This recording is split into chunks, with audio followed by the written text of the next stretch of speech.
Welcome to the Rundown. A2D Radio, A2D Live, all of our A2D Radio platforms. I'm Zach Burr. We got Tom Arnaud and Ralph Dellavecchio with us. Having a lot of fun doing this quarantine that hopefully is soon coming to an end. Seems like it's at least getting to that point where we can start thinking about getting back to our everyday normal life. Sports are starting to talk about the days and, whenever they might continue activity and things like that. So hopefully we're on the tail end of all this. We're going to talk the NFL draft, obviously, with everything that's going on. We're going to talk Eagles. We've had some time to reflect on, the draft picks, what we think about all of it. So we can talk about all that and hopefully be able to channel all of it a little bit better than we did on draft night, as we were having live reactions. We're going to talk our NFL draft winners, the teams that we think had the best drafts. A bunch of them, Zach. Yeah, there was a lot of teams I thought had some really good drafts, and we're going to have some fun because I'm such a I don't know what it is. I need to figure out a way to be able to move on from certain things, but I get hooked on things and I can't move on from things, and it drives me crazy. So I've got a top 10 quarterback discussion that we're going to have some fun with. That's based on a conversation and an argument that's been going on throughout this week. And I think Coach Dan is listening as well. So hopefully he'll chime in and he can have some fun with it as well. It's all in good fun. We're going to try to have as much fun with it as possible. But the poll question, which side of the football are you more excited for this year? And I think with the draft and obviously some of the moves we've already made, trading and free agency, there could even be some more upcoming ones. But the moves we've made so far, which side of the football do you think is going to be better for the Eagles this year? Do you like our offense better or do you like our defense better? Where are you at? Because I think both have a chance to be really good. But which side do you like more? Ralphie, what do you think?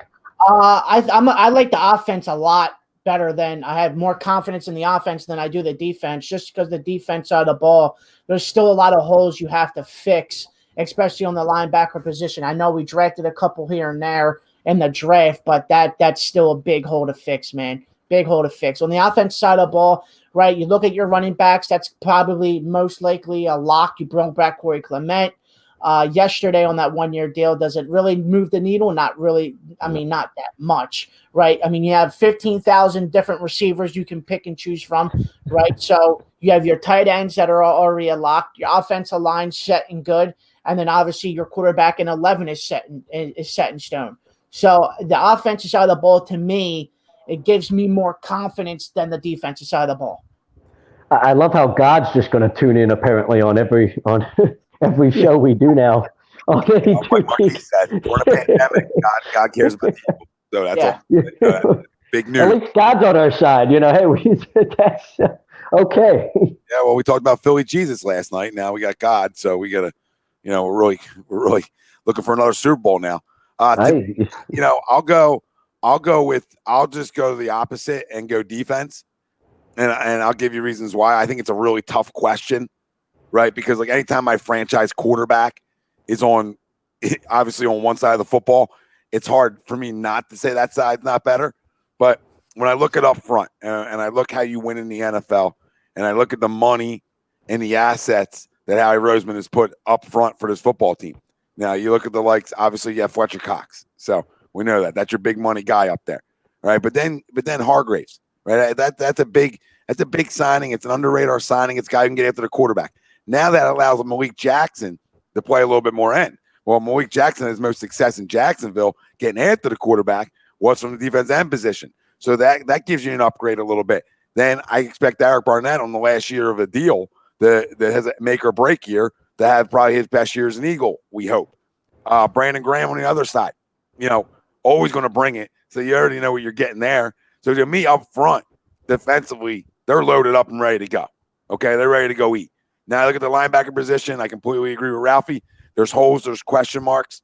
We're going to figure it out. There's still some time, for some vets maybe. And I like what Mike said first off. We were talking about last night. Everson Griffin would love that as a vet DN in here. Would love it. We're talking Chris Long type role. But then I go to my secondary.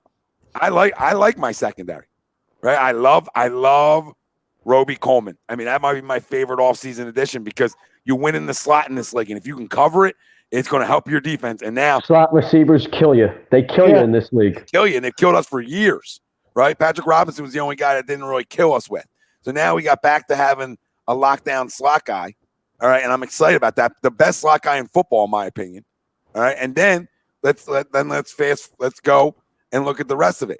Right now, I go to the outside, I get Darius Slay, all right? So I upgrade big time at my corner position in 2 spots. Huge. Okay, so it puts a little less pressure on who your other guy is, essentially, right this second.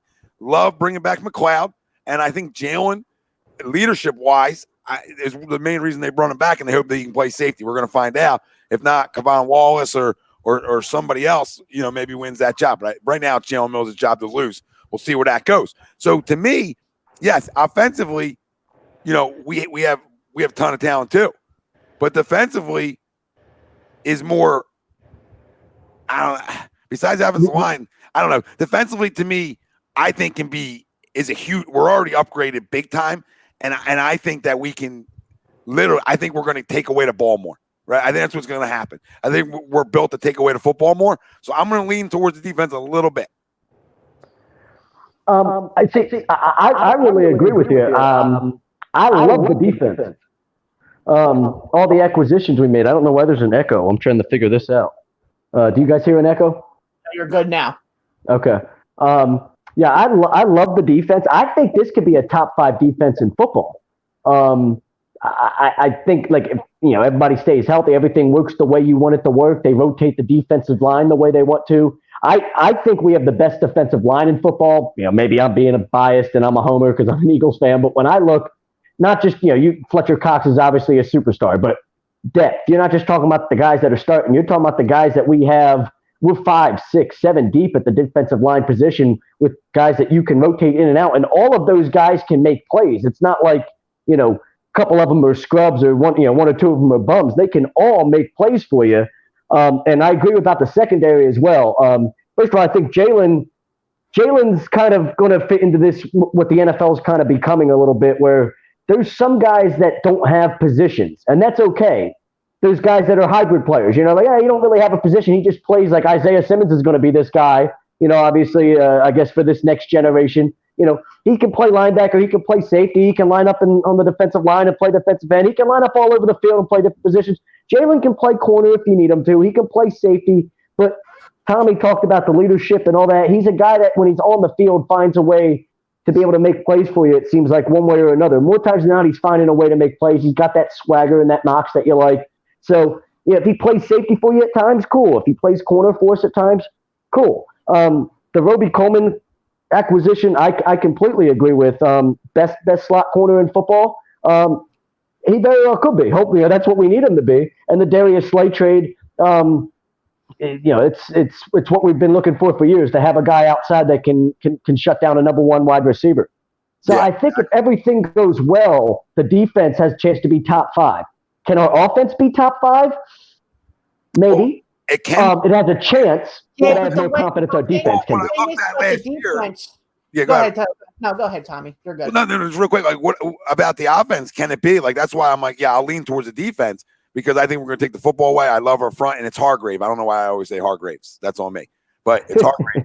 and you were just talking real quick about a second unit. Forget it a little bit. Maybe Jannard Avery can maybe get a little more comfortable and maybe fill a little role as a guy who can just come in situational spots, as a backup. And then, I know people like Josh Sweat. We'll see on that as another DN. But people are concerned about the linebackers, right? Jatavius Brown, to me, and Davion Taylor are going to be starters probably for this football team.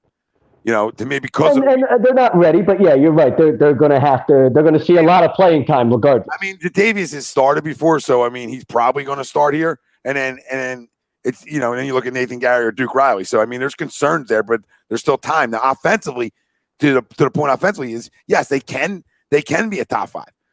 You saw Carson, the ability with no names. If guys stay healthy, like Deshaun, just take Deshaun stays healthy. And, Deshaun alone stays healthy. I think this offense. That offense is much different. Yeah. Much different. So, up front, they're, if not the best top 5 in football up front. Offensive line wise, To me, my concern is who my backup running back is. And I'm gonna yell it and scream it until people don't want to hear it no more. But you just overlooked it in the draft. So I'm not comfortable enough with Boston Scott and Corey Clement. People can be. That's on you. Because if Miles goes down, I'm not good there. So I got to figure out a Devontae Freeman or whatever. Carlos Hyde.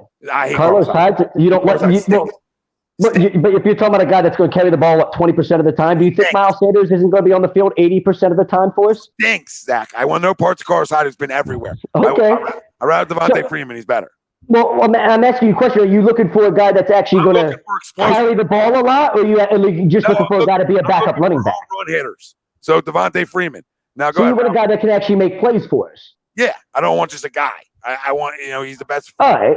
He's the best. I feel like Miles Sanders is going to be on the field 80 to 90% of the time. So that idea of having a backup might not be as big. I don't want him getting 20, 25 touches, especially in September, October. I don't want it. I'm with you. I don't necessarily want it either. I'm just looking at the way this roster is constructed right now, and unless something would have changed drastically, that's the direction that seems like it's heading. Yeah, I don't like it. Unless they trust Boston Scott that much. I don't like it. Ralphie, go ahead. What was your point? We'll get back to the running back position. Go ahead, the only point that I have on that is if you look at the defensive side of the ball, the only lock that you can feel comfortable about on the defensive side of the ball is the D-line, right? Because you already have your guys on the D-line that you can already lock in and say, okay, I'm completely fine. You got 2 vets out there. You got 3 vets. But does that give you confidence, though? I have a ton of confidence in this secondary. Darius Slay. Yes. Then my secondary. Darius Slay and Roby Coleman don't give you confidence back there now? I mean, Darius Slay, yeah. Well, Roby Coleman is the best slot corner in football. Doesn't give you confidence, Ralph. But I'm more confident in my defensive line right now. Well, of course. They could be the best defensive line in football. No, the only hole is the linebacker position, Ralphie. There's no holes in your secondary right now, unless you want to say Sydney right now. But that's your only question mark is your other outside corner. Well, your corners though too, right? What corners? Outside of Slay and Coleman, there's still question marks. Well, you got Avonte Maddox is another slot guy. All right. You've got 3 guys you can try to find somebody to play outside, and you can get away. You can get away with not having a great or not even having a good second outside corner if you have a really, really good shutdown one on one side and then a great slot corner that we're going to have in Roby Coleman. You can get away with a guy just being average on the other side. You really can, and we have great safeties too. If your front 4 goes and eats, I'm absolutely on that. We also have great depth at safety, though. We've got a bunch of guys in this secondary that are going to play all over the field. I've got a lot of confidence in this secondary. Defensive line. That's the only lock for me. The only thing that gives me confidence. Lockish. Your secondary's lock. Not really, though, Tommy. Not really. I got Ralphie, I got Pro Bowlers back there. Dude, has showed you there's times where he has good games, and then the other times that he doesn't even sniff the field because he's injured all the time. No, Sydney. What do you need? It's not just Sydney, though. You'll get, you know what I mean? I understand that, but it's not just Sydney. Other guy, you have to find another guy to play the outside. It's got to be, I don't know, man. It's not going to be Rasul. Sydney's going to play well this year. So I'm just going to put I hope so, Tommy, because outside of Coleman and Slay, there's still question marks. There's one. There's one. Well, there's Avonte's your other slot guy, so there's one. There's one. Yeah. You're not going to have every position locked. Okay. Thank you, Tommy. Thank you. You can't have superstars at every position. I'm not saying having superstars at every position, but you want to have great players at every position. I mean, what are you going to do? How many great corners are you going to have? You're going to have 5 Deion Sanders out there? More locks than there is on defense, though.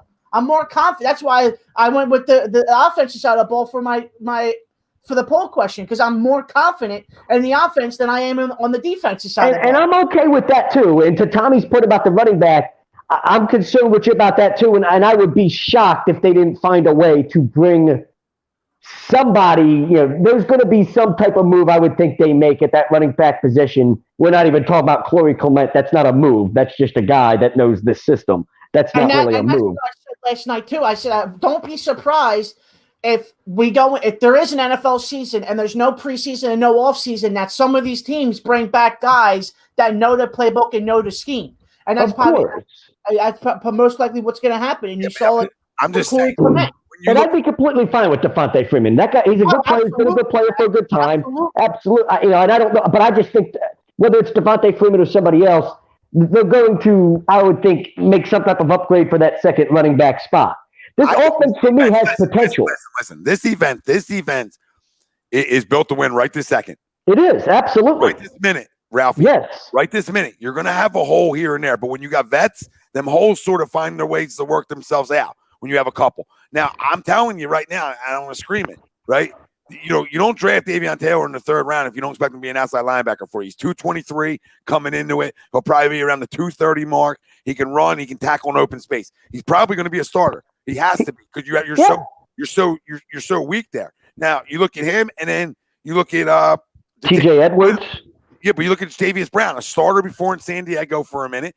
Injuries sort of derailed that at one point, but a younger guy, showed he can have 90 tackles in a year. Probably going to win that other job. So he can stay healthy. It's probably his job. Yeah. Right, your other outside linebacker. Now your middle guys are going to depend on how much they run it. It's the combination of your only two middle guys are TJ Edwards and your draft pick Sean Bradley. I mean, that's your weakness really, because I think your outside guys are going to be okay. I think Davion Taylor, Nathan Gary, they're okay. They're not great. They've got enough bodies to rotate there. Right? I agree with you. Like somebody's gonna win it out, and you'll be okay. But you need somebody in your middle. And I know you have to have you win in the middle in this sport. You don't have that. You don't have that right now in the middle. You don't have that. You're relying on TJ Edwards, and I know people might like him. Can the pass rush that we have I think he's okay, but he's not like the answer there. Do what they did last year and just swallow the run every single game. Because if they can't do that, then they're going to be the Packers of last year. Stop worrying. Nigel Bradham will be back on the football team on a one-year deal. That's probably a good point. Yes, that's a great point. And people can hate it. And listen, people need to relax because Nigel Bradham was a great signing, and had a great year in 2017. Now it's 2020. I get it. But for a one-year deal, I'll take it because he knows the system. He's comfortable here. And with everything limited this year, I'll take it, especially when I'm going to have probably two new guys rotating in on my outside as my outside guys. So I need that guy that's comfortable here up my middle for 1 year. So Nigel will be back. I'm telling you, this defense has the ability to be a top five. Darius Slay's going to take the ball away. Roby Coleman takes the ball away. I believe Jalen now, as a guy who can play deep, will take the football away, and it allows now in Rodney McLeod to play to his strength, which is tackling in the open field, playing in the box, being able to play in the box and stop the run. That's going to be another huge addition to our run game is the change now. Instead of Malcolm Jenkins playing in the box, now Rodney McLeod plays in the box more. You're going to see a lot more of that, and I'm good with that because and you could see three safeties on the field at one point. A lot for this team too. I mean, to make up for the fact that what your linebackers are, and all that. Kayvon Wallace could be on the field along with Jalen Mills and Rodney McLeod, or Will Parks could be on the field along with Jalen Mills and Rodney McLeod. If your defensive line is the best defensive line in football, to go along with having a really solid secondary, you can make up for not having great playmakers at the linebacker position. But I agree with your Taylor point, Tommy. I think sometimes is he raw? Is he ready right now? He's probably not ready to be a starter. Is he raw? Yeah, he's raw. But sometimes with guys that have that high of an upside and all that type of athleticism, the best thing is just throw them into the fire, let them learn on their feet, let them take their lumps, and it is what it is. He's got the ability to figure all that out in a couple of years and become a good player. I'm okay with him taking his lumps right now. I understand he's going to play a lot just because it is what it is. We don't have those guys out there. I don't expect the linebacker position to be a position where we've got Pro Bowlers or something like that, but I don't think it needs to be. Hold on. We're gonna read these comments for a second. We're gonna start with Manny, and I love Manny. He said, "Stop, Bradham is poop, not starting." Listen, I'm not crowning Nigel Bradham here in 2020. What I'm telling you is, you go out and look at the available linebackers, and you tell me a better solution at the middle, and then Manny, just come right back because we're here. There isn't. We went over it last night. There isn't. That's the problem. You're almost stuck having to bring them back. If you don't want to go with TJ Edwards. So Manny, you go with TJ Edwards or Nigel Bradham. That's all I'm asking the family. I'm not crowning Nigel Bradham. I'm just telling you who I'm more comfortable with going into 2020 with on a 1 year deal. Not even close, Nigel Bradham. Let me read off a couple more of these. Okay. Manny says, don't think McLeod has the ability to play in the box in a big nickel package. Well, you're going to trust Kayvon Wiles to play in the box as a rookie? And said, I'm not saying all the time. I'm saying he's going to take a little bit more. He can tackle. So, all we need to know is he can tackle. Bob Abshire, I just said that in another group. Our safeties are going to be like our D line. Yeah, I agree, man. I think there's so much depth back there. I'm excited. I'm excited for it. God, Bradham isn't even good, but he's just the best. Yes. Hey, listen, when God preaches, God knows what he's talking about. you know what's going on. Who's this? Philip or Philippe? Philippe. Well, give credit to Howie for cheap but effective deals. Cheap veterans with experience. It's a toss-up, but we lucked out on Pat Robinson. We did, and we're going to luck out on Roby Coleman too, man. And if Bradham signs to if you sign Bradham to the veteran minimum or something like that, how can you complain about having a guy like that on a veteran minimum deal? Nobody's saying he's playing 90% of your defensive snaps at the middle linebacker position. He's just a guy that's playing along with TJ Edwards and whatever else you have there, and he's probably better than any of those guys. So he's going to hopefully play a little bit more. But you don't have to, you're not worried about him being your full-time middle linebacker. That's who cares? Nigel, if you brought back Nigel Bradham, he's already better than the linebackers that you already have on your roster. Agreed, but he's still going to rotate with guys just because you're not going to throw him out there 90% of the snaps. He's not going to come in on a veteran minimum deal and play 90% of the snaps. Right. There's no shot you're doing that. You're just going to do rotations. Yeah. But if you bring him in, he's better than what you already have. So why just do it? Yeah, just do it. I don't disagree with Slade Carson's point here, and I know he's a really big Kayvon Wallace guy, but I think Mills could play a lot more corner. I think Mills could play a lot more corner at times for this defense. You don't see Mills. That's why I said Mills being a hybrid, that he could play safety and also line up at corner for you. You don't think he can line up at corner? Stop. Let me talk for a second with this nonsense. Kayvon Wallace was on every freaking mock draft I did, and I took him. You understand? He was on every one of my mocks, and I took him. Right. I love Kayvon Wallace. Slay, knock it off this year. He's not. No way he's getting that much playing time, right? With the veterans you brought back in your secondary, he's not going to see a ton of time like people think he's going to see. It's not going to happen. I'm talking about the Mills point. He's saying Mills is going to play much more corner. He thinks Mills will play. Listen, he's going to play. He's going to play. He's going to be your deep safety. That's what he's going to be. He's going to be your center fielder. That's when you have three safeties on the field at one time. Say it's Will Parks, Jalen Mills, and Rodney McLeod. Jalen's your back guy. Jalen has to be your back guy. Jalen's better in coverage than either of those two guys. He's better in coverage than Will Parks. That's why he's your back guy. So he's going to be your help. He's going to be your help coverage guy. Listen, he's your over top safety. I don't know, what else to do. Well, okay, that's what I mean by helping coverage guy. Jalen is going to succeed at this safety role just because of the fact that it's almost like we all know how Jalen is before the teams get into the red zone. I mean, Jalen, ever since he's been a Philadelphia Eagle, has been locked down in the red zone because he knows that he won't get burnt over top, right? That's where he could end up being in coverage. If you put Jalen in center field, he's got more room. He knows that he won't have to be getting burnt over top. There's going to be help for he's the one that's helping.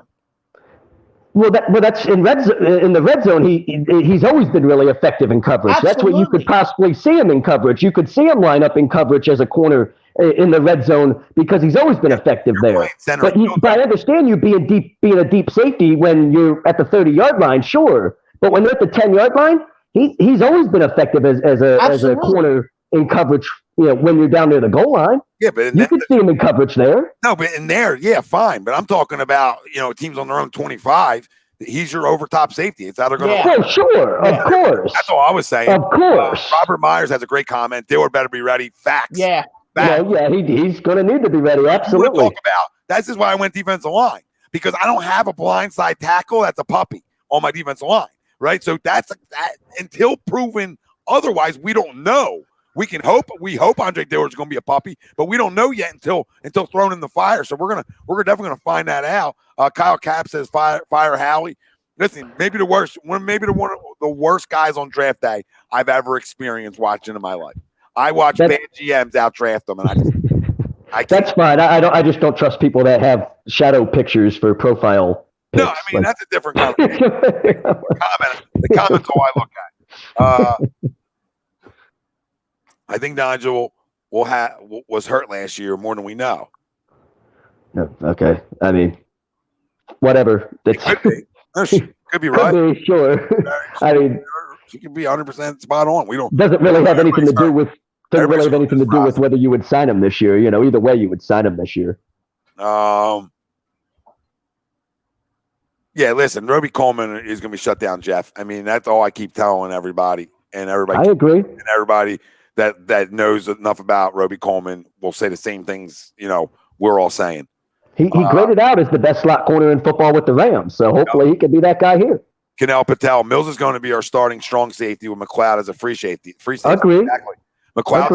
McLeod's better. Jalen's a good tackler, but McLeod's better. Is more physical at that spot, and I don't think Rodney is as comfortable. I mean, he's played over the top a lot, but I don't think he's got good coverage skills in center field that Jalen will have. So that's why I think Rodney, you'll see a little bit more in the box, and you'll see a little bit more trying to bring Rodney up more to stop the run at times. So that's sort of Jim Johnson.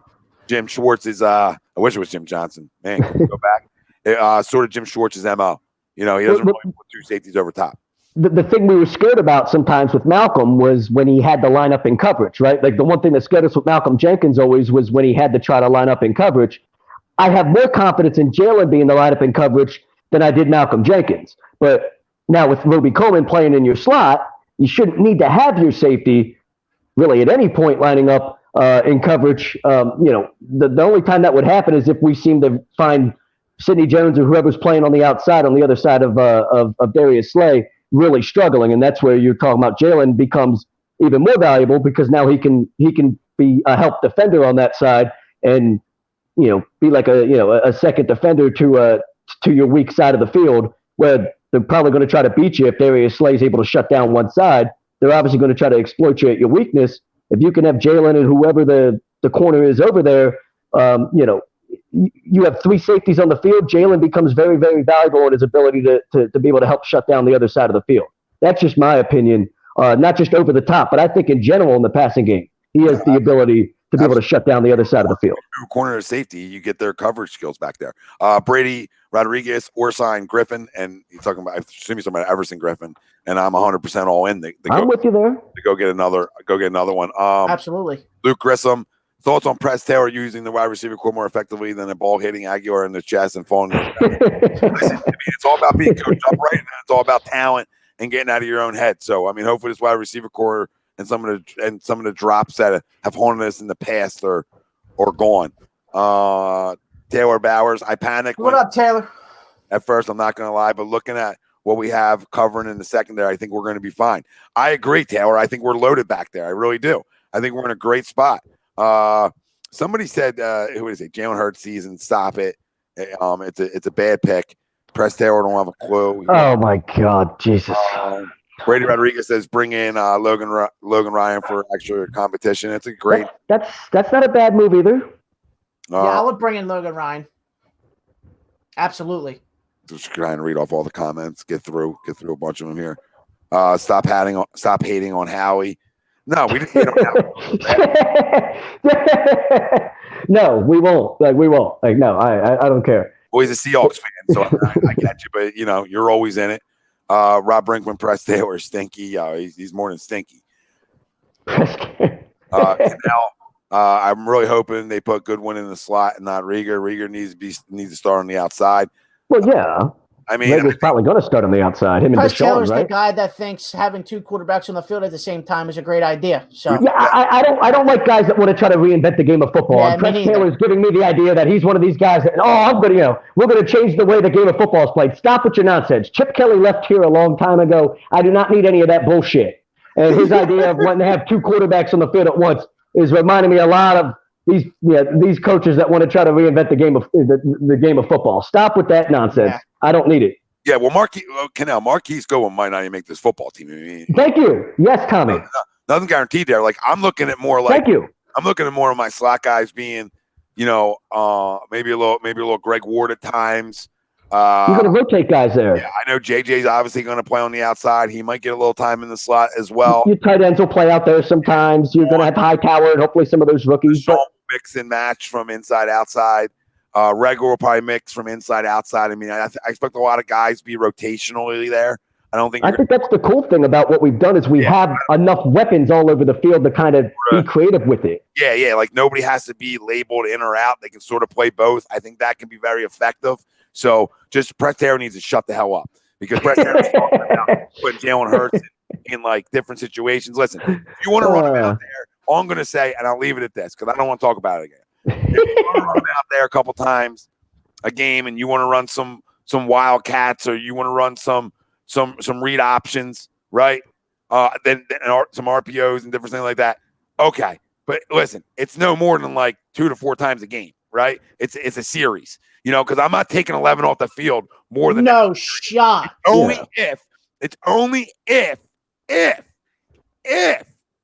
if there's some 3 and outs happening a lot, and you need to just change something, then maybe. I'm not even sold on it, man. But it would be like the only thing I can see them doing is like a wildcat or some RPOs. Yeah. The only way 11 gets off the field is if we're smoking them. And let me make hopefully. Let me make it clear. If it's a struggle, it's not taking him off the field because it's a bench job. It's a series to see if you can spark it. And if you get a first down, guess who comes off the field?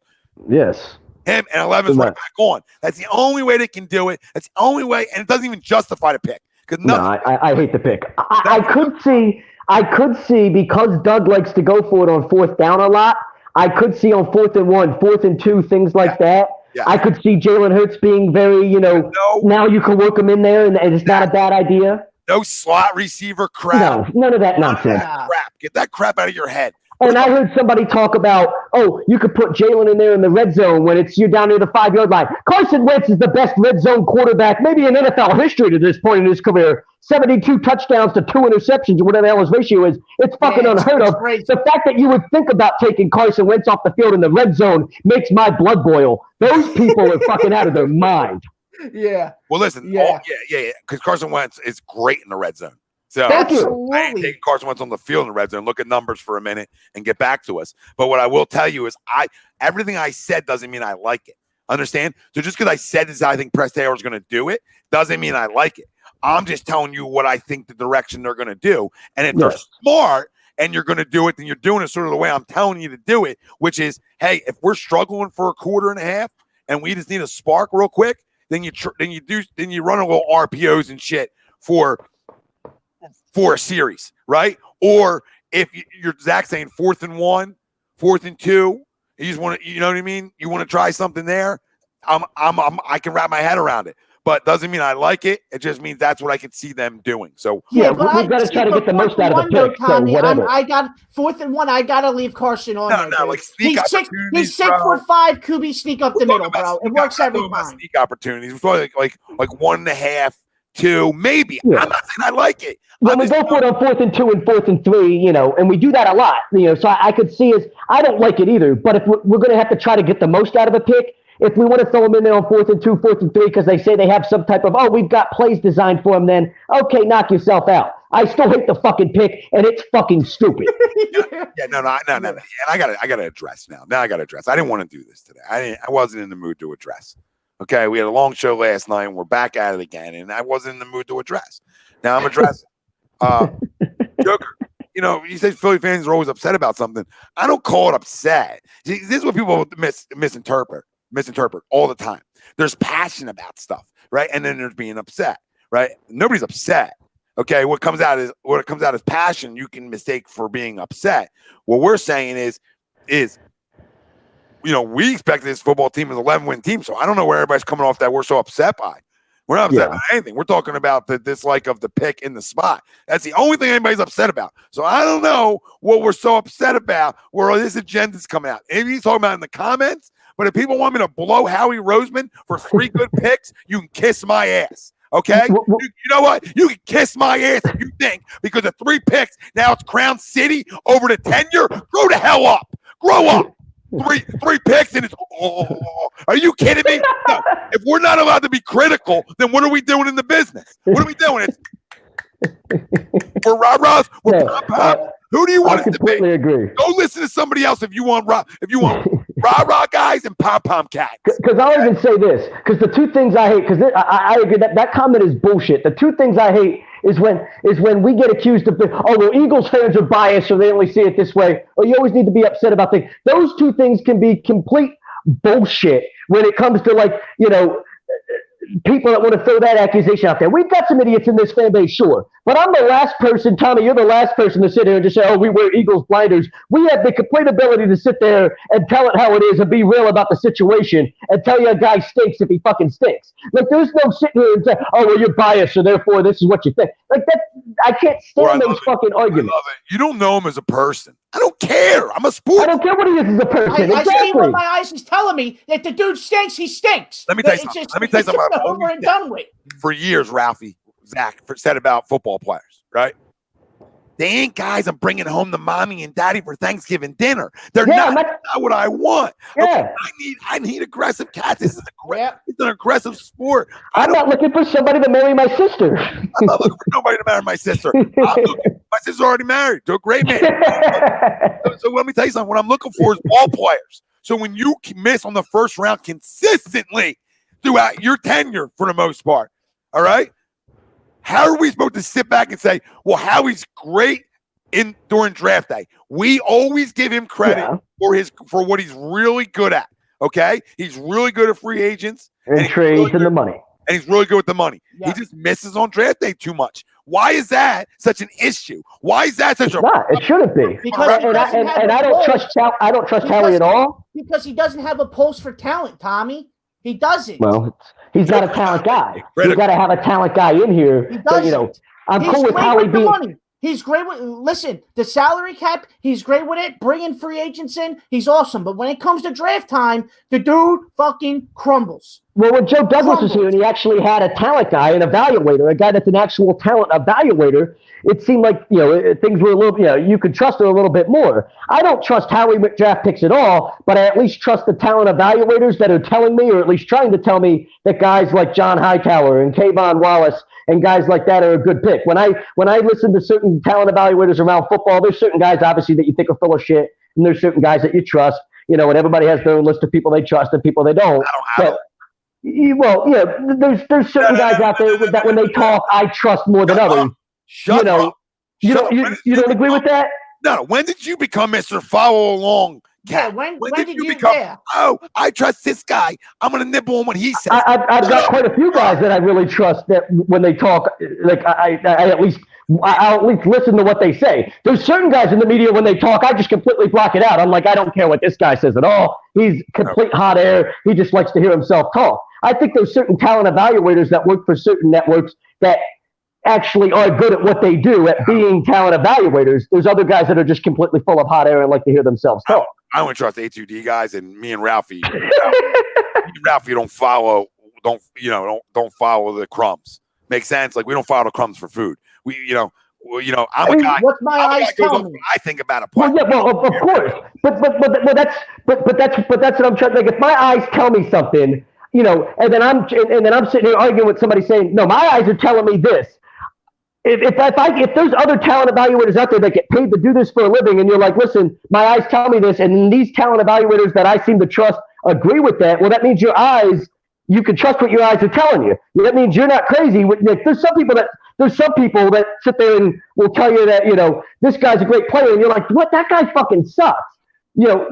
But they seem to actually believe that their eyes tell them that guy's a good player. So if I'm looking for evidence to help back up what my eyes tell me, I'm going to go to people that are trusted opinions. You know what? You've changed, because at the end of the day, I hear what you're saying. But I've never once said, well, because I feel a certain way, so let me go get justification for my feelings. No. You stand up and say, it's how I feel. I don't care what Joe Schmo. It's not like I'm going to change my opinion. It's not like I'm going to change my opinion because of it. I don't care what his talent evaluator likes him. I'm going to tell you what I think. and nothing else to What me. do you mean? So you don't care what you don't care what scouts around the league have to say in sports? You don't care what scouts you don't care what scouts that are out there like, a scout says this about that guy, and you're like, you know what? Yeah, my eyes have told me the same thing. No, you know what? I've thought that forever about this guy, and this scout seems to think the same thing. I'm not crazy. I seem to be pretty good at evaluating talent if this many scouts seem to think the same fucking thing. It's not about sitting there having to find somebody to make sure that like your opinion's backed up. It's just like, hey, I'm not crazy for thinking this if this many other people that are paid to evaluate talent around sports think the same thing that you do. Let me tell you something. Growing up, talking sports my whole life with my boys like we have, right, and all of us, I never gave a rat's ass what anybody thinks. Like I never in the history. Hold on, let me finish this. In the history of my life, watching sports, and to get into this business, and for us to build HUD here, I never cared about anybody's opinion outside of my circle. Make sense? Outside of my circle, I'm never going to call you. Yes, it does. And it doesn't, though, at the same time. No, but I never use somebody else being like, yeah, well, he says it's right, I'm right. No, like, no, that's not what I'm saying, Tom. Like I said, I could go and not find a single talent evaluator to agree with my opinion. But if my eyes are telling me something, I'm gonna feel that way. But no, I'm just saying I don't got the time. I'm not talking about analysts. I'm not talking about somebody that's paid by ESPN or by Fox Sports to go be a mouthpiece. I'm not talking about analysts. I'm talking about actual scouts, people that work in the game that are paid to scout talent. They're not here to fucking sit here and talk on some talk show to be some entertaining mouthpiece because ESPN thinks Skip Bayless is entertaining for some fucking reason. I'm talking about actual scouts and talent evaluators, people that have worked in the sport in that department. Who miss all the time. And they also hit all the time. They hit plenty too. Shut up, dude. The draft's the most. The draft's the most rich city thing in the world. It's the draft. Everybody wants to be the smartest guy in the room. That's why there's so many misses. All right. So, I would actually say the best talent evaluators are the people that aren't the ones that like the Ravens never reach for anybody. Every year the Ravens have a great draft, and this is perfect because we're going to get into the NFL draft winners. If every year the Ravens have a great draft. Why do they have a great draft? Because they always take the best player that falls, that Patrick Queen falls to them, they take him in the first round. The best player that's there for them, they always take. Zach, that's the and whole. They always seem to have a best draft. You know, the whole point of the conversation is the track record of RGM draft day isn't good. I don't trust Howie Roseman. Well, I never told you I did. I literally told you I don't trust him at all. I don't know what but I trust other talent evaluators. Ralphie, I don't know what he's arguing about. All I'm saying is this guy never gave a rat's ass about anybody's opinion underneath me. And all of a sudden... How do you know that? Because I've known you for a long time. Who the hell... I've always cared about my opinion more than anybody else's, but that doesn't mean I don't go... But that doesn't mean I don't go try to do research to back up my... Like, I don't just form opinions out of my ass. I don't just try to pull opinions out of thin air. I try to find evidence to back up my opinion. What does my name say on there? No notes. So shut up when I can't. No, Jack. Bullshit, Tom. You can't sit here and tell me, Tom. You can't sit here. Tom, that's bullshit. Yeah, you are. You're the king. Right. So then you build evidence. You build evidence of the things that you watch on football. You say, I like this player because I see him do this. And when my eyes tell me that he does this, that means that, like, I watch Carson Wentz. And, like, let's calm down here so we can kind of keep it on track. I don't want to get just to the point where we're yelling at each other. No, I watch a player and if I say, wow, that's something that, like, maybe two other players of that position can do. I don't give a fuck about what a scout or an analyst is saying at that point. I'm just trusting my eyes in the fact that I don't see anybody else at a position. Like, when you watch Mike Trout play baseball, you trust your eyes when it tells you, listen, this guy's the best player in baseball. All the way around, he's the best player in baseball. People can try to make a debate anywhere they want, but your eyes aren't lying to you. If my eyes tell you stink, you stink. That's my opinion. I agree. Zach needs validation. He needs a pat on his back for his opinion. No, I don't. Yes, you do, Zach. Yes, what are you talking about? Oh, give me honey. Give me your honey. Let me praise you. Let me praise your opinion. Tom, the last thing I care about is being praised. I'm always the person arguing with people for a reason because I don't give a fuck one way or reason about being fucking praised. You're a praise cat. You're okay, bro. You need Andy for your opinion. I know you. Bro, I don't. No, you No, can't. no, you know what you're talking about now, because I know you. You're talking about because I tagged you in the Coach Dan post the other day. No, I know what you're getting at. I know what you're getting at. You're getting at because I tagged you in the Coach Dan post the other day. And if you would have been following that, I was arguing with him for 2 days. It was just me and him going back and forth. And I had to get back to work. And once he said Josh Allen and Baker Mayfield were better, I tagged as many people as I could because I wanted everybody else to see how stupid he was. We weren't arguing at that point. The argument was fucking over. That had nothing to do with needing praise from people. I know what you're doing here, and I know what you're getting at, because I've known you for a long time, too. Don't act like I don't know what the fuck you're getting at here, because I know you. I tagged you in that post, and you didn't want anything to do with it. I know what you're getting at here. That's fine. But when you form an opinion on something, I'm a one-timer. I watch. Bro, that's my opinion. I don't go. I don't disagree. That's how I form opinions too. No, you guys who go back and look are my issues. Stop going back and look. Trust your opinion. There's people out there that claim 2 + 2 = 5. There's people out there that claim the world is fucking, the earth is flat. Just because people have an opinion doesn't make it right. Like, you have to go back and back up your opinion with evidence. You have to find facts of some kind to back up your opinion, or else your opinion is worthless. No clue, Penny. No clue. Can I shut you up and get back on track? Canal doesn't even know what we're arguing about because you're going off. I'm arguing about the fact that you don't want to. You want to sit there and say that stats are worthless. We're going back. Don't tell me to shut up. It's my show. Oh, here we go. Oh, here we go. Tell me to shut up on your show. That's fine. Platform. Well, I can end the broadcast right now. Power Trip City here. Don't make. Oh, come on, bro. Yeah, we've done. No, dude. If we were in the same studio right now, you know we'd be throwing a headset at each other, bro. You know exactly. You know what would be going down, man. Real quick. Oh, it's so awesome. All we're arguing about is that I watch it one time and I don't even know. We're off of it. Back to winners and losers of the draft, right? That was our next conversation, Zach. Yeah, of course. I think my big winner of the draft, and Zach, you were talking about it a little bit a while ago, was the Ravens, man. That draft was insane, man. Every year for them, right? They had a really, really great draft where, they just stayed at their spots. They didn't move that much, and they just let the board come to them, and the players that fell to them in Patrick Queen in the first round, and obviously J.K. Dobbins in the second round. You can't beat that, man. You can't beat that. Well, they're always great at drafting. I think if we're all going to pick one team, because you got, like Tommy said earlier, there's a lot of teams that had great drafts. I'd say let's start with picking one team and then expand from there to other teams that we like. Because the team that I really liked that I mentioned on my Facebook page was the Denver Broncos. I really think, we've been making fun of John Elway for years about how this guy seems to fuck it up every single year. And all of a sudden, the past couple of years, he's found some guys. He seems to have I don't know if he's listening to people in his scouting department or what the fuck he's doing, or if he's just finally smartened up or what's happened. But this year, especially, they had I thought was one of the best drafts in all of football with the playmakers that they were able to add on that offense. And they've already got a phenomenal defense. But the guys that they've been able to add on that offense, they're young, they're talented. They've got a lot of potential. I thought they did a really, really good job of drafting.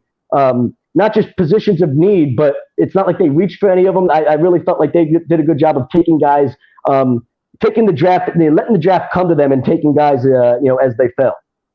No, you're not wrong. Both of you guys, when you both go, Ravens, you can't go wrong with their draft. Obviously, I love their draft, and that's another winner to me, the Denver Broncos, because they had an agenda.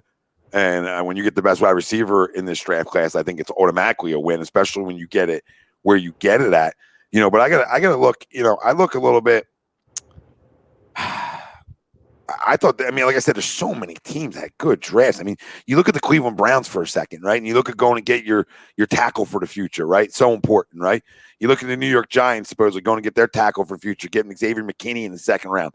You can think it's a reach pick or not, but them 3-4 tackles were all in it. It's the first time in NFL history where there wasn't a clear cut best, offensive tackle in the draft, right? It was like 4 guys that were right around each other. So I think both teams sort of hit on those picks when you talk about them. People won't like this for me saying it, but I think the San Diego Chargers are a winner because I think they got their guy. I think they don't play in San Diego anymore. LA Chargers. Jerk off. Okay, I think the LA You know I am. I'm a total jerk off. Yes. the LA Chargers had a great draft because I think they hit on their quarterback, in my opinion. I think if Herbert went to a bigger market, I wouldn't be as confident, right? But the fact that he goes to nobody, it's not that it's not a big market, but nobody cares, right? So nobody cares out there. So I think he's going to have a better chance, and he's got a good defense. So, and he's got some skill position guys. I think he could have success there, like sooner almost than Joe Burrow does in Cincinnati. Now, I think if Burrow doesn't have the monster year he has to that level, I think Herbert might be the number one pick in this draft. You can make the argument because the body. And now consistency is always the issue. But arm strength, ability to make every throw, ability to move around in the pocket, right? The skill set's there. All that stuff's there. So you hear his coaches talk about him and the praise they give him about being a leader and all this stuff. And I think that could be a home run for the Chargers too. I mean, it could be. Could Me be. and Ralphie were talking about that before we came live. And I said, if any, we were talking about this exact conversation, our draft winners, and part of my Facebook post with the Denver, the Denver Broncos draft was, if you look at the AFC West, obviously the Chiefs are the class out, the class of the field out there. The Chargers, Tyrod Taylor's not going to make them any better than they were. If anything, I could see them struggling at first and going to Herbert sooner rather than later for the reason you talked about.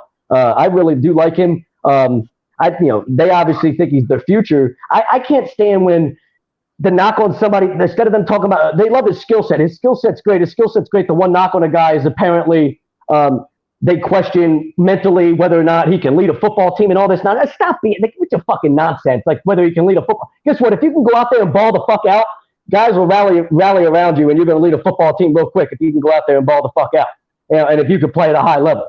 I hate this whole idea that like he might, we're worried about the fact that mentally, what the fuck does that mean? That mentally he's not what, he doesn't have what it takes mentally to be an NFL quarterback. What is he, Jeff George? And he's a fucking head case, or what is he, Ryan Leaf, and he's going to fucking snap on reporters in the locker room? Like, I don't fucking understand that. I think that's looking way too much like trying to evaluate prospects. What does the fucking guy's skill set tell you he's going to be? What does the guy's skill set tell you he's going to be on the field? And there's nothing to dislike about that kid.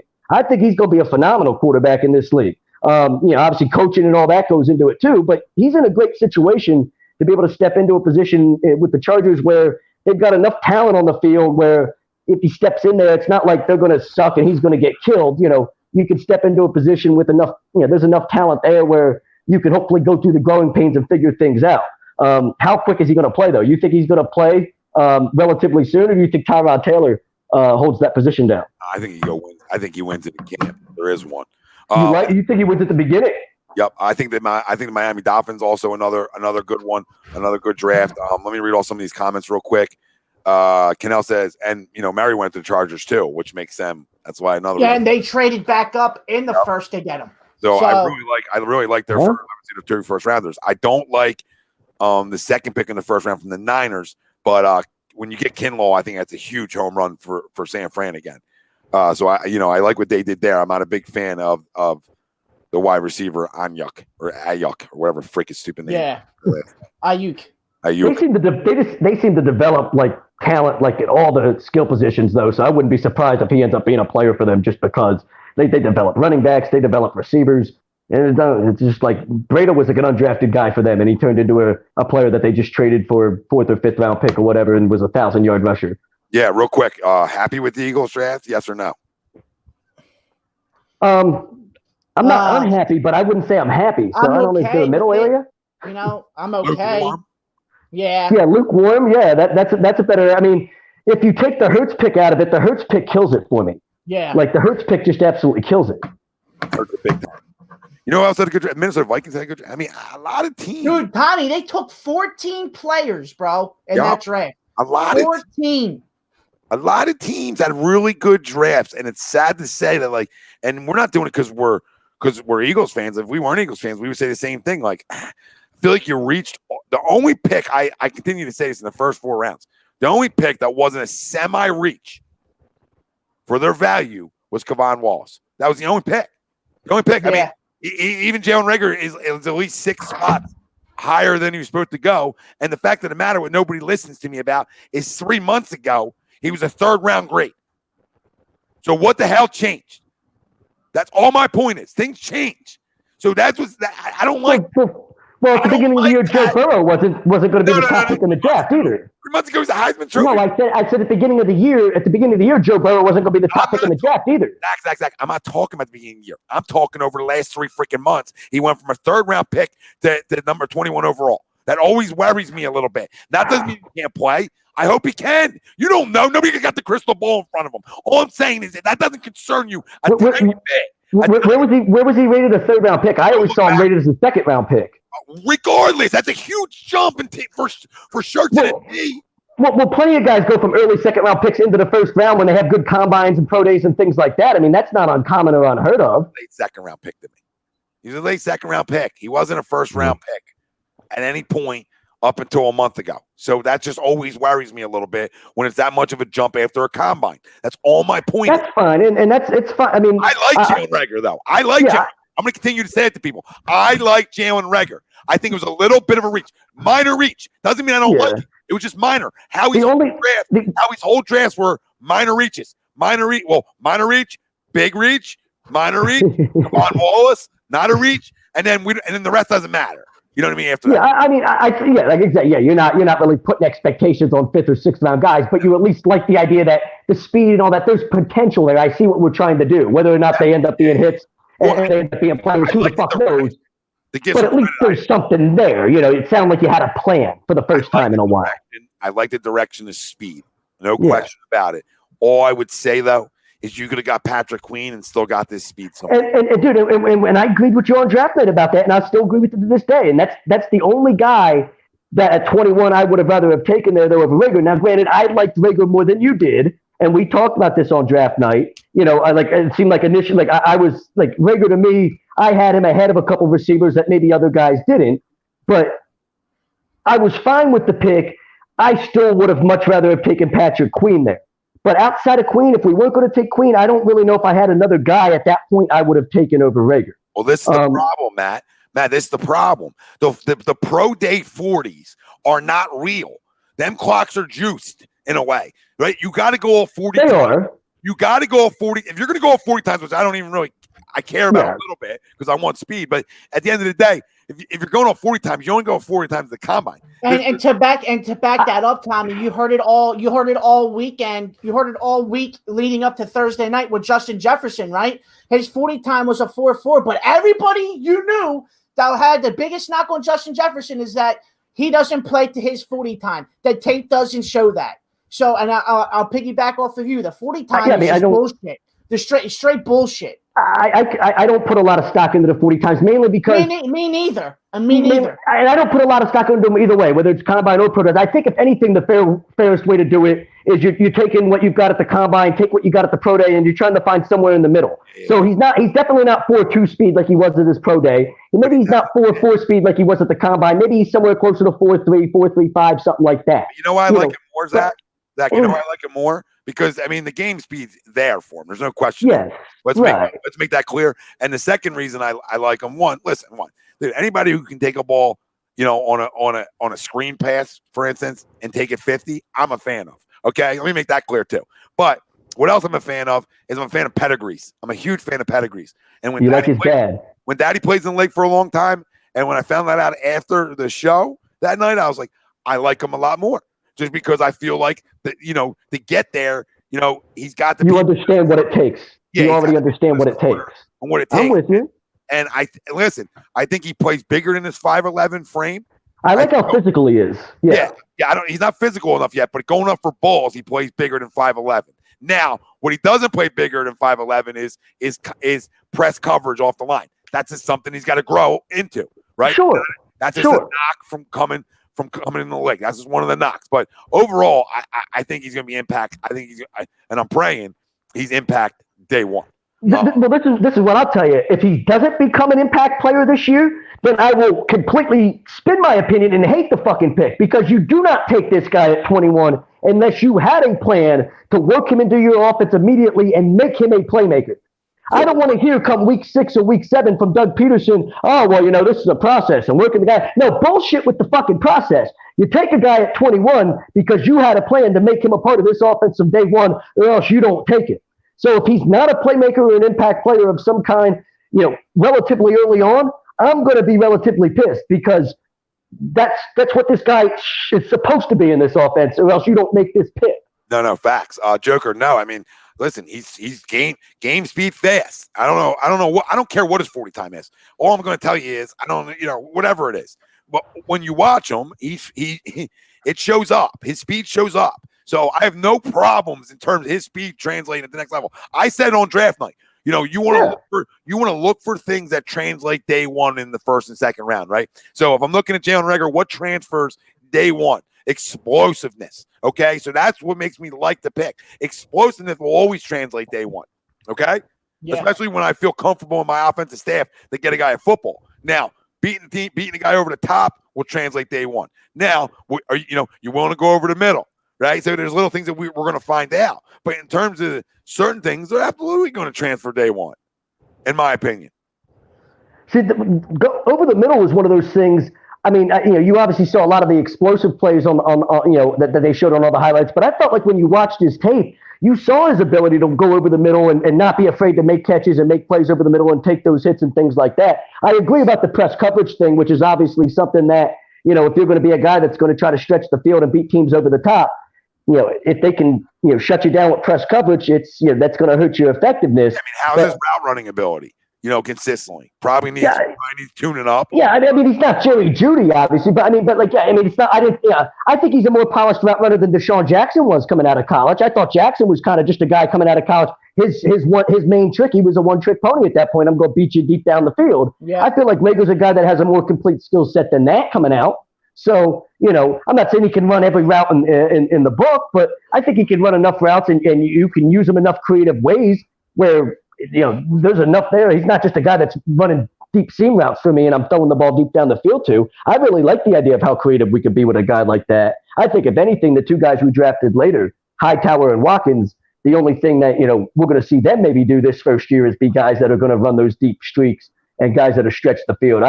I'd be shocked if we see them, being much more of anything than that. Maybe see them contribute on special teams and something like that too. But I think they're mainly going to be guys that are stretching the field for you. I don't see them running routes over the middle or anything like that. No, not right now. I don't see that. But you're right. Route running can get cleaned up over time as well.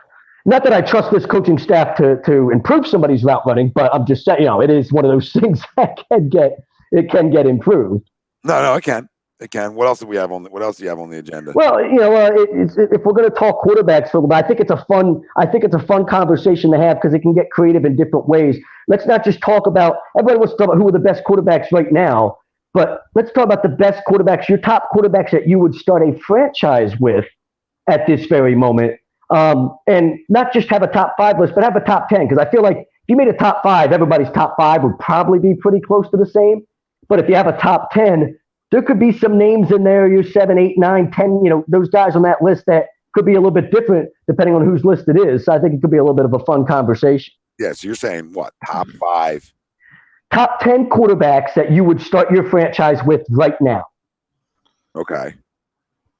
Off my top of my head, my number one guy would be I'm gonna go Jesus Christ. I think I not to be a homer or anything like that, I probably would have to go with Carson, man. I would have to. Because you start your franchise with Carson over anybody else? Absolutely. Okay. I'm not trying to be a homer or anything like that. But Carson, I would start one over Carson. Number 2, man. Give me Lamar Jackson, number 2. Give me Lamar Jackson, number 2. Give me 3. Give me Baker 3. 4. Oh my God. 4 Sam Darnold. Are you trolling right now? Let me see. I'm just thinking off the top of my head. Are these in order, or are these just the guys you have in your top 10? Just guys in the top 10. Okay. Because you said you really don't want to go old. So I'm trying to think of the young guns right now. Yeah, I mean, I'm not putting like Aaron Rodgers in my list, obviously. Obviously, Patrick Mahomes, right? Patrick Mahomes. Yeah, Mahomes is my one. Yeah, I think Mahomes would definitely be my one too. It's Who? Yeah, I mean, like, just give me the 10 quarterbacks, the 10 quarterbacks that you like in football right now that are, that aren't, Tom Brady, Aaron Rodgers, Drew Brees, or a guy like that. All right. Well, Mahomes. Well, obviously, I would start one with. I would obviously start one with Carson. In my list, Deshaun Watson would be in my list of guys I would be wanting to start a franchise around. Lamar Jackson, obviously, in that list, on a guy I'd want to start my franchise around. Josh Allen, obviously, on that list, I'd want to start my franchise around. When you talk about the younger guys, Herbert's a younger guy. I'd probably want to start my franchise around. If you want to talk about one of these picks that just happened, Russell Wilson's still young enough that I would want to start a franchise around. I don't know if I said Baker Mayfield yet, but another one. I mean, that's probably 10 right there. So, and then Burrow. I probably want to start a franchise around the number one pick of this year's draft. So, if I'm looking for younger guys and starting around younger guys, that's my 10 right there. But Mahomes is my one. Because of my Carson love and support, he's my 2. And then from there on out, it's up in the air. Like, I would take Lamar Jackson. Obviously, I think there's question marks come playoff time, obviously, but there's no questioning the ability. So, he's in my list. And then there's a lot of young guys, like I just said, a lot of young guys that can be sort of interchangeable on that list. But that's my 10. My first 2 are set. Yeah, my top 2 would either be it's either 1A Wentz or 1B Mahomes. Flip flop. It doesn't. I'm set in stone for those top 2. But like Tommy said, you get down. If you want to do young guys, I mean, you also have Lamar Jackson. You can put on there. Like Tommy said, Russell Wilson still young that you could start a franchise with. Mahomes and Wilson are the 2 I'd probably take over Carson right now. Now, what's interesting, what's fun about this conversation is, like, we could sit here and say, since we all, at least Tommy, what this conversation was motivated by, because, I can't get off of shit sometimes and I have to talk about it to get it out of my system. But, Mahomes and Wilson for me are the 2 guys I would take over Wentz, and Wentz would probably be the 3rd guy on my list as far as guys I would start a franchise with. But I could understand, like, there being quite a few, like, different lists as far as guys being interchangeable. But, like, at the same time, I feel like, there's guys that, like, you could put, like, you mentioned Sam Darnold on that list. I like Sam Darnold, but has Sam Darnold done enough to, like, warrant being, like, on, like, a young quarterback list I'm building a franchise around? I mean, this guy was talking about seeing ghosts last year.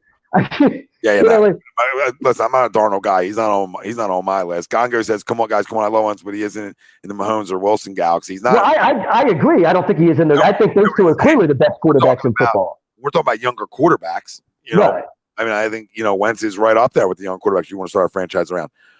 He has to be. I agree. I don't love Josh Allen. He's one of them. Top 10 young quarterbacks. To call Josh Allen trash, see, I think that's ridiculous. I like Josh Allen. We're going young. We're going young guns. We're not doing the Drew Breeses or the Aaron Rodgers, the Phillip Rivers. We're not doing the Tom Brady's. We're going young guns. Oh, young gun. That's why I have Herbert in my list. That's why I do like Herbert because I'm going to put them young guys in the list because teams are starting a franchise around. Let's find out if they can play. I think Herbert can play. Better than me can play, but I got to see more of a sample size. Herbert's been playing at a pretty high level for 2 years, 3 years now, and he's a genius. So, I mean, I factor in that the guy's freaking so smart that matters. Processing information matters to be an NFL quarterback. I don't care what anybody. Absolutely. Yeah. Quarterback position, I need smart guys. I need guys who can process. At other positions, I need dogs. At the quarterback position, I need guys who can process information. They don't always got to be 4.0 guys, but for a majority, they need to be able to process. Yep. And I think that's going to be a benefit to him at the next level. And I don't think the Oregon teams were all that good anyway. So I think he made them better than they were, period. Because I think there wasn't that much talent on them teams. How many guys got drafted out of Oregon this year? There's not a ton of talent like it was Chip Kelly days. So they're trying to get that back. But, I'm not giving him an excuse. I mean, guy went top 5. So, I mean. No, I agree. Herbert's my favorite quarterback prospect in this class outside of Burrow. I think Burrow's the best talent. The one thing that concerns me with Burrow, though, is Cincinnati's been a dumpster fire forever. And I think Joe Burrow has enough talent to be like, I don't give a fuck about that reputation. I got this shit. Let's turn this shit around. But it's very, very hard. Like, they haven't won a playoff game since 1990. Like, it's very hard to just walk in there and just change And your turn everything reputation. around. Yeah. That has been what it is for that many years. You know what I'm saying? So, The only benefit is it's a guy who just won coming in, but a young guy ain't changing the culture of that locker room that quick. That takes time. yeah, it takes time. But I could see him coming in there and being like, hey, boys, what the fuck? You guys are used to losing. What the hell are you used to losing for? This ain't the way the attitude's supposed to work. 2 years, he could be. Kyler Murray, another great name I like a lot.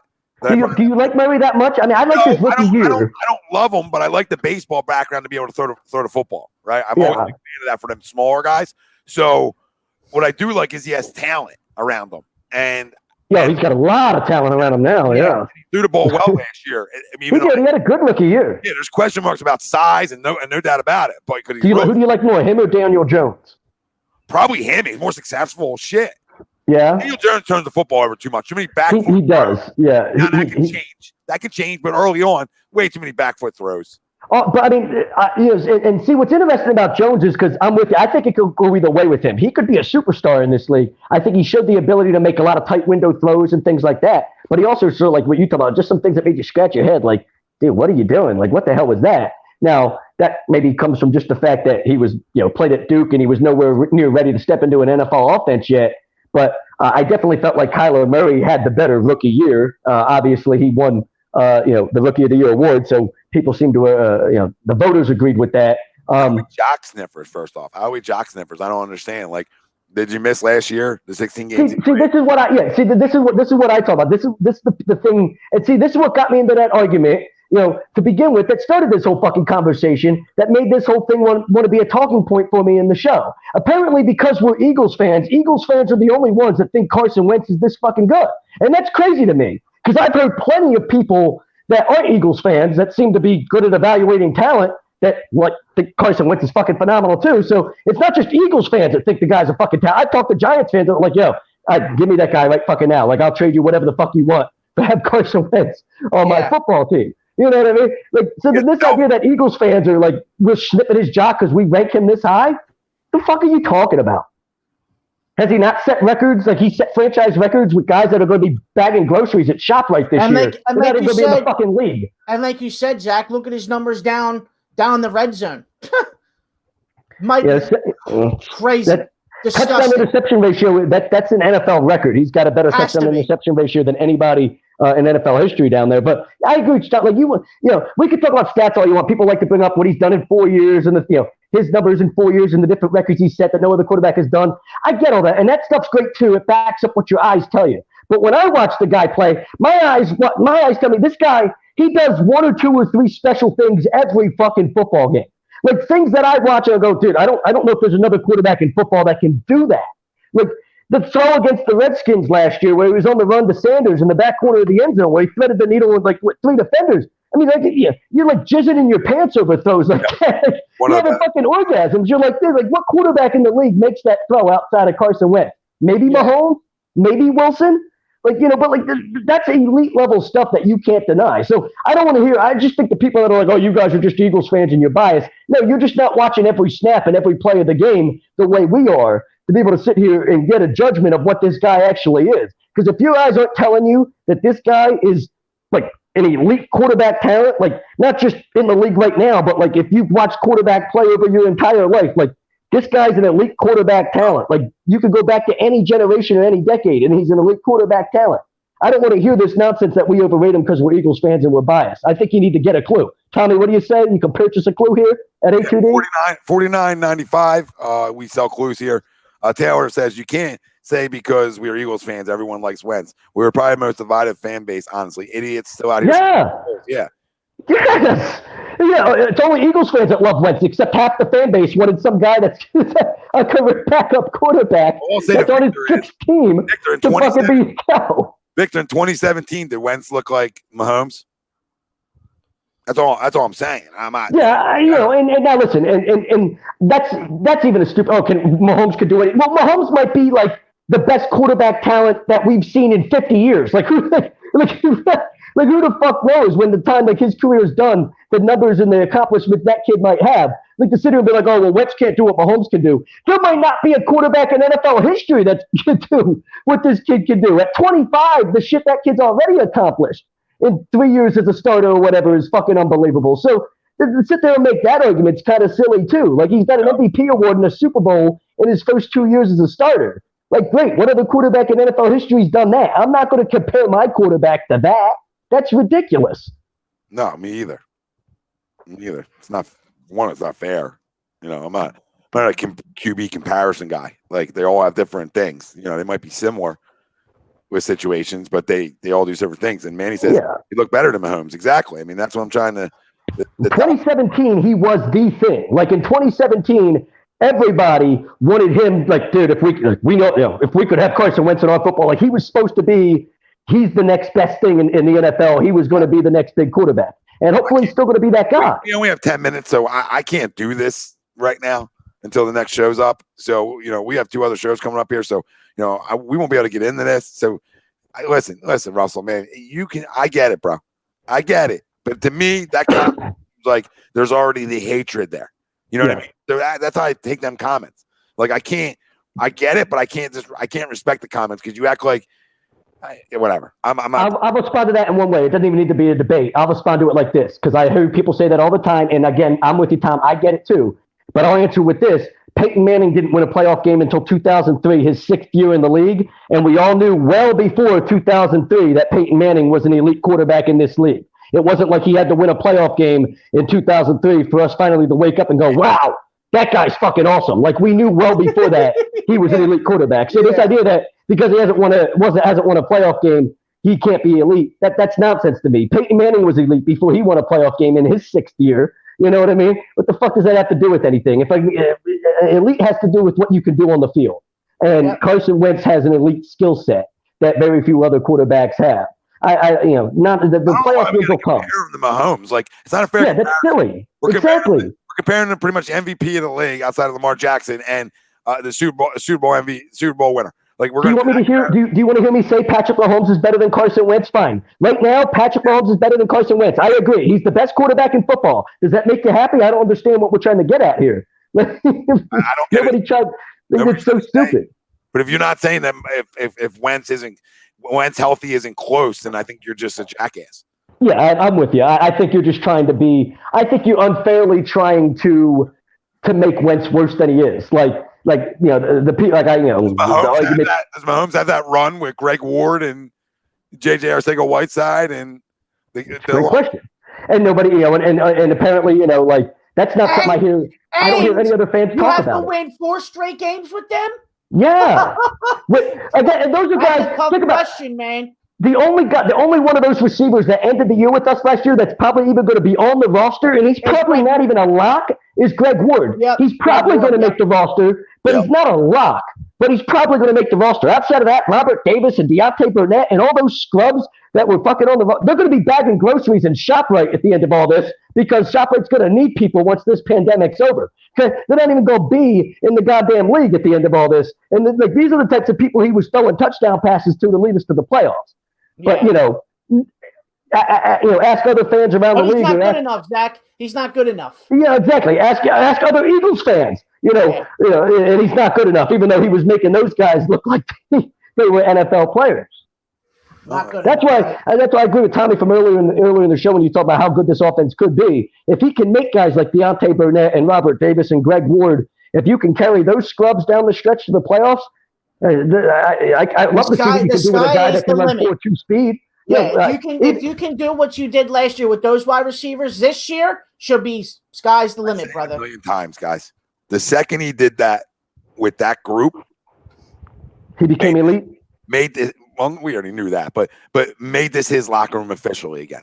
Okay, I agree with that. All right, I agree with that. His locker room. That's why Jalen Hurts don't concern me with that because it's his locker room. Yeah, miss me with that nonsense. That's not competition. Yeah, he won guys over. Them days of wondering that or ended last year, regardless of the clown he hit and all that. Regardless, this became his locker room. So anybody don't think that just doesn't have a goddamn clue or a feel or didn't watch. That's that simple. If you didn't see that happen, you're clueless, right? Because now all the young guys in the locker room, that's my quarterback. That's right. So you saw it last year. You saw the respect. So I think with that, I think he has a monster 2020 year. I think he's going to have a monster 2020 year. I hope so, Tommy. Weapons can stay healthy around him.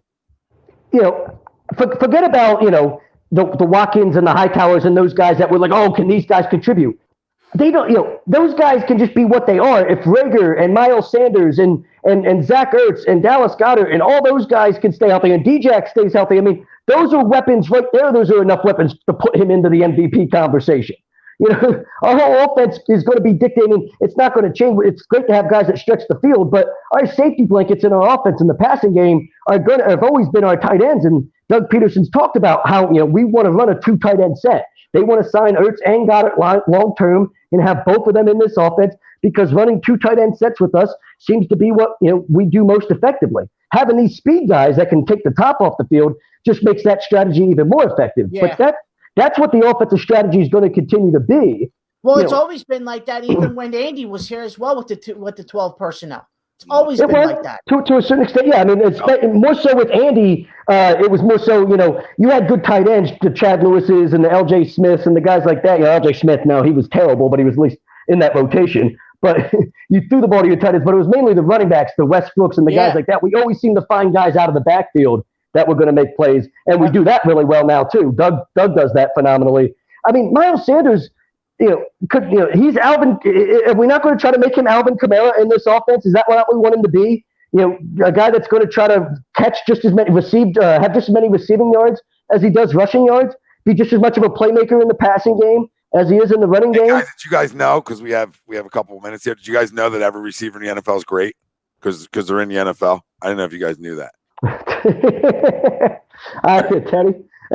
Again, another guy with a shadow picture is his profile. What is up with these shadow pictures? Get a real picture. If you want to it up. We said it. We wanted Sanders and Dobbins. Yeah, there was a lot of us here preaching for it. Yeah, that would have been a filthy combination in this backfield. Oh my God, absolutely. The 1-2 punch with him and Dobbins in the backfield. Yeah. Would have been nice, but nope. We got Jalen Hurts. you could probably count on both hands. You know, all of your fingers. You could probably count picks that you would have rather had at that point than Jalen Hurts. You might be able to count on both of your hands and both of your feet the people you'd rather have. With the talent that was still there at 53, easily, Zach, easily. Yep, agreed. Dobbins and Sanders, your Thunder Lightning. And you want to be able to run the ball in November and December, baby. And if you can run the ball in November and December, when the weather gets a little chilly, you know, that's a difference maker. If you can play defense and run the ball when weather changes, hey, that's a recipe for success. So I don't care what anybody says. But yeah, we know Dobbins isn't a speedster, but in terms of the power back, you know, a little different change. He wouldn't have to be, yeah. Like that's what's perfect about that. Put him in the backfield and they can split Sanders out wide. They can have a 2 running back backfield. You know, they can do a lot of different creative things. Yeah, 2 minutes here, boys. Yep. But no, it was a ton of fun though. This was a ton. Absolutely. Thank everybody for the comments. You know, driving. Vincent says he can't wait to see the running back from Cincinnati, the Warren kid. I'm intrigued by that too. I think he has a chance to make the team. I'm intrigued to see, you know, what he could be, if he could be a potential power back for this team. But I'd still rather sign somebody to make sure we have a power back just in case he's not that guy. Yeah, Jason, nobody's saying Miles isn't good enough. I like to have 2 backs if I can. Yeah, you got to have 2 backs. In the NFL, you got to have 2 backs. That's all. I just want to be protected. What is Miles going to carry the ball 20 times a game and catch 5 or 10 passes? I mean, like really, what's he going to be, Christian McCaffrey all of a sudden? You know, like I don't want that guy. I need to have him stay as fresh as possible throughout the year. No, you're 100% right. 100% right, brother. No, I like the UCF running back, Killins. Right, another good one. Yeah, got potential there. I don't hate it. So that's another good name. But like, that's not a reason to not go sign a guy either. Like, I feel like we're mentioning these guys we signed as undrafted free agents for why we don't need to go sign a veteran running back of some kind. Like, I'm not counting on these undrafted free agents to come make my team and make an impact. Like, it'd be great if they did. I still need to sign somebody to make sure I have a second running back. No, absolutely. Absolutely. All right, boys. Well, let's wrap it up, Zach. Do your thing. Do my thing. My thing, it's been a lot of fun. That's why I can't talk to myself for an hour. I need to have somebody else to sit here and argue with and have yell at me. It can't just be me yelling at myself for an hour and a half. Thank you to everybody for tuning in and all the comments. Hopefully, Ralphie, Tom, if we can get together, do the rundown like this a lot more often, it'd be a hell of a lot more fun, and I think a lot better show than what I've been able to put out in the past. So let's try to make this a consistent thing. For everybody that tuned in, I appreciate it. Appreciate all the comments. Remember to follow all of the shows, everything on all the E2D radio platforms. I'm Zach Farr for Ralph Delavecchio and Tom Arnone. This has been The Rundown, A2DRadio.com. Peace out, everybody. Later.